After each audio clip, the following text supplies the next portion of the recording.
Hi everyone, my name is Mpai Meiwa Mutete and I'm a trauma informed life coach. Um, Today I'm gonna talk about my father's emotional absence and how it affected me.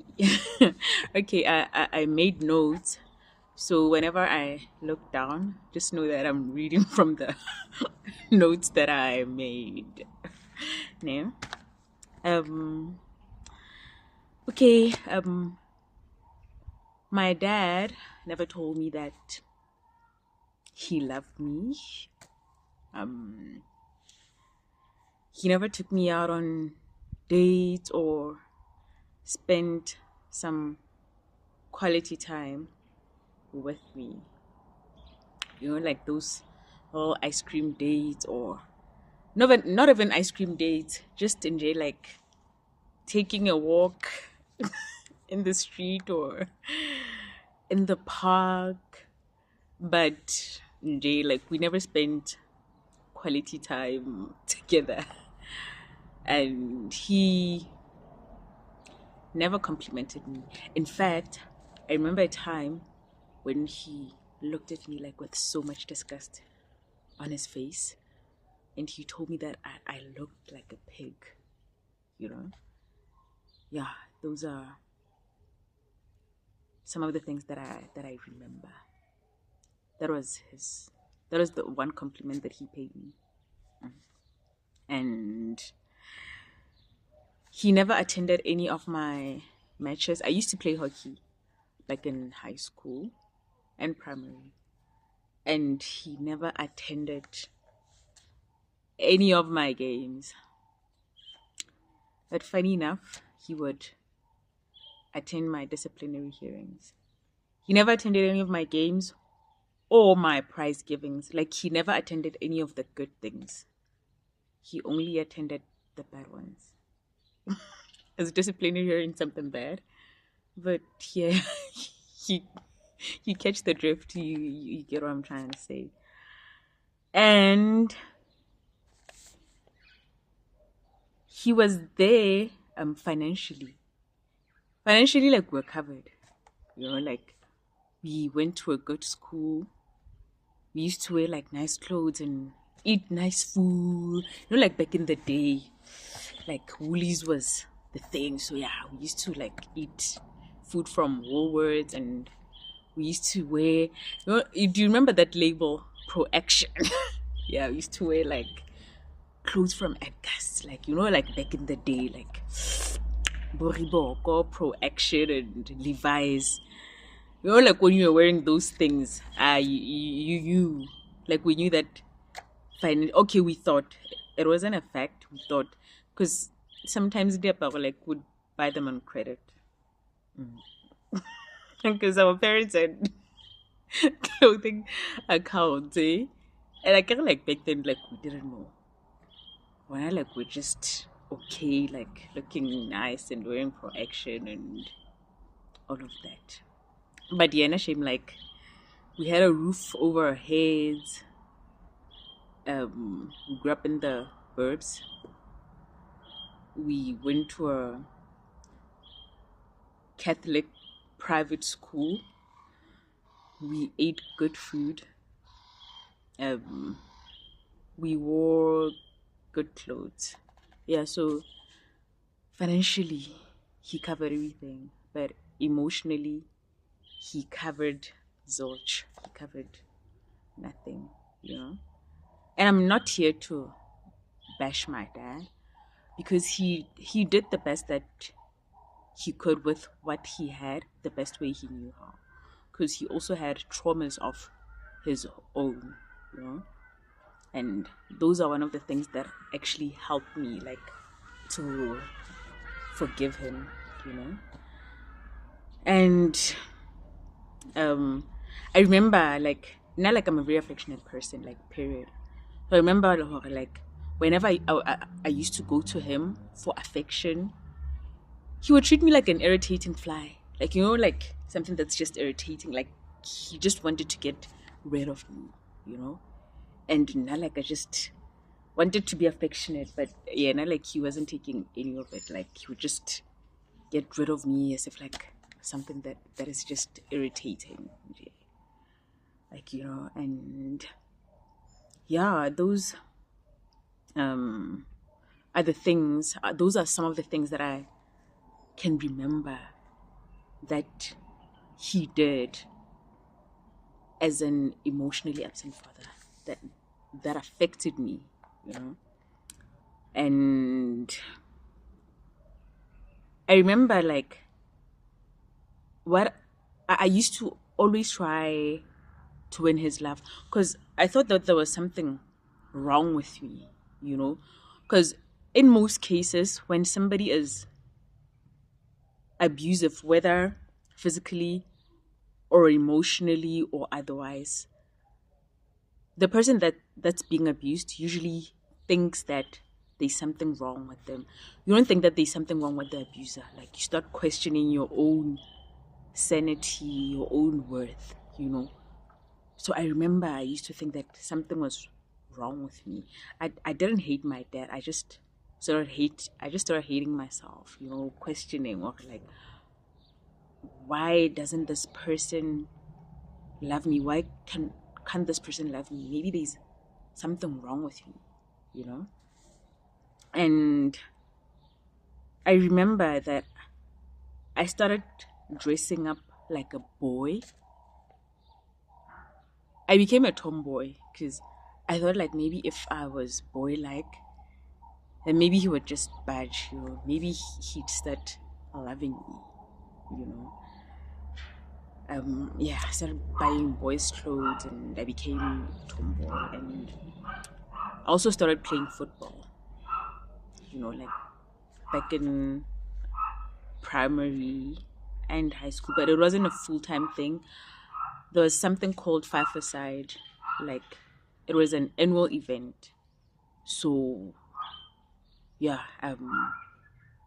whenever that time of the year came, I always participated because I thought maybe like because he used to love football, so I thought if maybe like I played football, then yeah, this person will start loving me.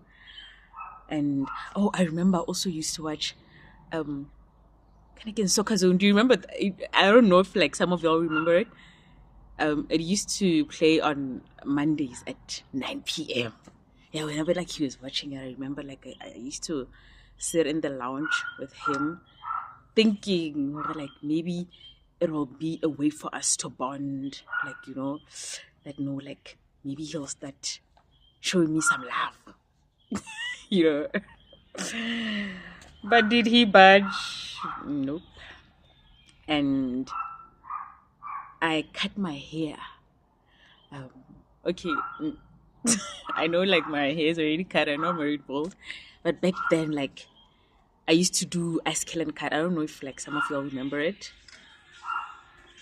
I started doing ice and cut, and I wasn't doing it because I loved it. I thought maybe like if I had shorter hair, then then this guy will somehow show up. And my dad was so good in mathematics. Then I remember like I started practicing maths more, thinking that like maybe if I get good grades, then it'll finally make him love me. I remember like there was this other test that I did so well in, and I went to him and I was like, Daddy, look, like I got 80%. And he was like, but where's the other 20? Like I was so disappointed, I was so hurt. But he was like, anyways, no, like you didn't do that for me, like it's for your own benefit. Yeah. So it's like, okay, Boldy. And yeah, one of the things that I also did trying to win his love, like I remember I learned how to drive at the age of 12.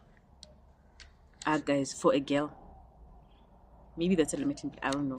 But back in the day, like for a girl, learning how to drive at the age of 12, it was a big deal. And I was just doing it because I wanted to impress this guy. I wanted this guy to love me. Yeah, there was so much that I did, trying to win his love, trying to win his approval. But it never worked because at the end of the day, like, you cannot give out what you don't have, you know? If you don't have 50 bucks with you, like, how are you going to give it to me? It's the same with love. That man didn't have love, even for himself, you know? And I don't blame him. I don't blame him because I remember, like, back in the day, um, if a husband and wife, like, had many kids and they couldn't afford them financially, they used to disperse them, like distribute them, like maybe ayeko makwade, then this one in kwakwa, like, take them to family members so that the family members could help in raising the kids. I remember, like, my dad, he didn't grow up like in his hometown, Ladybrand. He hopped from city to town. There was a point where he was in Marquard, then Kwakwa, then Excelsior, So how could he be emotionally absent when nobody was there for him emotionally? Like, obviously, like, he had to learn it from somewhere, but nobody was there to teach it, So he couldn't have been emotionally absent. I mean, present for me. He couldn't be emotionally present for me because, and all of that affected me. Anyway, it activated my masculinity, My masculinity outweighed my femininity. Like, it outweighed it. It outweighed my femininity. And it's only now that I'm learning how to tap into my femininity, and it's one hell of a job, let me tell you.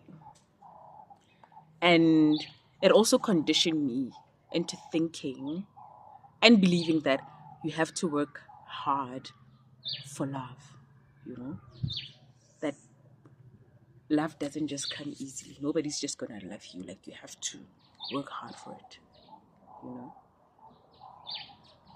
So, yeah, I don't know, like, the camera just went dark, or is it me? I don't know. And one of the other ways that it affected me, it made me attracted to guys that were emotionally absent, because that is what my nervous system was familiar with, because my dad's emotional absence conditioned me into thinking, well, this is the blueprint. This is the way it's supposed to be, because it's not like I had any other dad to compare him to and, like, be like, no, I prefer the dad who's emotionally present, His emotional absence is all I knew. And that's what my nervous system became familiar with, And yeah, I was attracted to guys that I always had to chase, all the time. I'd be the one that initiated calls, dates, like everything, Jay. Like, I would initiate every single thing, and those were the type of men that I was attracted to. Like, when these good guys were after me, because I wasn't familiar with that. I was just familiar with fuck boys, like yeah, like with guys that were mistreating me, you know. So for me, like that was love for me, and yeah, good guys were boring as fuck. Like they used to irritate the living hell out of me. And I didn't think there was anything wrong with my father. I thought there was something wrong with me. I thought I was the problem, you know. And as I started maturing, I started resenting my dad. And this was when I went to varsity in 2010, 2011, you know, because I went to varsity like away from home in Pretoria, TUT. So that was when I started maturing and waking up, you know. Yeah, and then I started resenting my dad.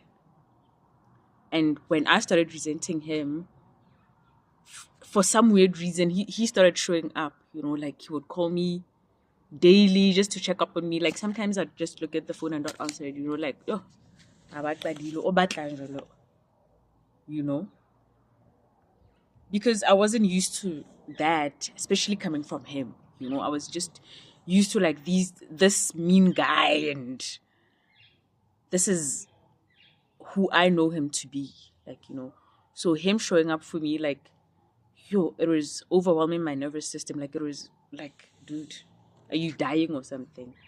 But he was dying, like, because yeah, he was diagnosed with, I don't remember the term, but it was related to the heart. He started having heart problems. But now, like, I just didn't care anymore. Like, so, yeah, and I also developed fear of rejection, in my relationships. Whenever I started arguing, like, with my partner,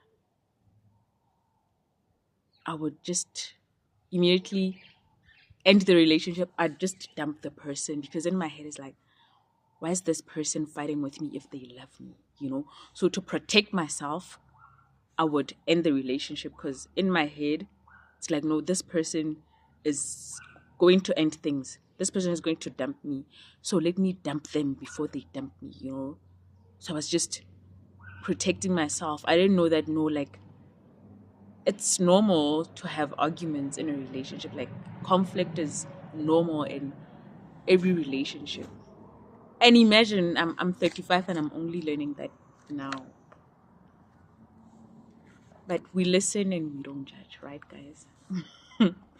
And I also have difficulties in expressing myself, especially being vulnerable in a relationship. It, it was so hard for me to tell somebody that I miss them, because it's like I'm giving them some power, like, like some satisfaction. Like I don't want to let a person think that I cannot survive without them. So it's like, whatever, I'm not going to tell this person that I miss them, because they're just going to play on my head. They're going to think I'm weak, and I've lost some pretty good people because of that childhood trauma and my trauma responses, where I've been, now I'm aware of these things, and I'm putting in the work, and I've been putting in the work like for a year and 7 months now. It's not easy, it's like physical death, like death of the ego, like, because it's who and what I've been for almost all my life. It's the only thing that I know how to be, and now I have to unprogram my mind around that, like I have to relearn things. and it's fucking hard. It's it's not easy. It's hard, but it's totally worth it, because you cannot unsee it once you've seen it. You have no choice but to become a better person. And I'm not saying that I'm perfect, because sometimes I do regress. Like, it's just easier for me, like, to choose the toxic pattern, like, over a, a good action. But I don't necessarily think there's a bad action. Or, no, not action. I don't necessarily think there's. Okay, now I'm going off topic. That will be a topic for another day, for another video, But what I wanted to say is that every action serves a positive intent for the person that's doing it, And our thought processes are not the same. Your obvious is not universal. It's not everybody's obvious, And your perception is not universal. There are things that might be obvious and like, duh, you didn't know that. But it's not universal. We are different. We're raised differently. Like, everybody creates their own reality. And there are around about 8 billion people in the world. So there are around about 8 billion different realities, And we have to be okay with that and just respect each other's perspectives, And even if you feel like it doesn't make sense, it's fine. It's okay, Just likable disagreeability. So, thank you guys for watching up until this point. If you watched this until the end, please drop a heart and please like and subscribe. Thank you so much. I've already thanked you guys, but can never be too grateful, Thank you guys so much for watching until the end. Love you guys. Bye.